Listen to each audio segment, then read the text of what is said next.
Hai semua, Assalamualaikum warahmatullahi wabarakatuh dan selamat sejahtera. Nama diberi Nur Zulaikha Humaira binti Muhammad Syarizal daripada Sekolah Menengah Kebangsaan Seri Tualang, Temerloh, Pahang.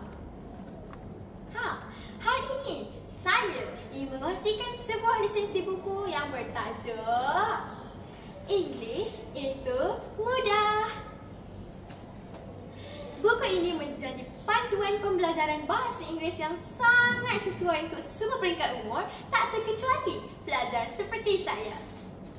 Buku ini boleh menerangkan tata bahasa Inggeris dalam bahasa Melayu dan ianya sangat mudah difahami. Buku ini juga mempunyai 130 halaman yang berwarna dan harganya mampu milik. Di Semenanjung Malaysia, harganya ialah RM23 dan Sabah dan Sarawak pula harganya ialah RM25.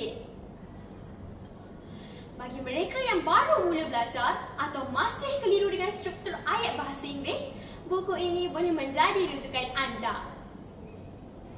Susunan isi yang teratur, lengkap dengan contoh ayat dan ajar berwarna. Buku ini sangat sesuai. Buku ini menjadi pilihan kegemaran saya sepanjang masa kerana saiznya yang kecil dan beratnya yang ringan, boleh dibawa ke mana-mana sahaja. Isi kandungannya juga sangat membantu. Boleh dibaca di sekolah, semasa menunggu ibu bapa mengambil kita dan bila-bila masa yang lapang. Topik penggunaan kata nama dan kata kerja atau tense sering menjadi cabaran utama bagi pelajar. Penulis juga ada memberi tips ringkas untuk mudah memahami dan menghafal.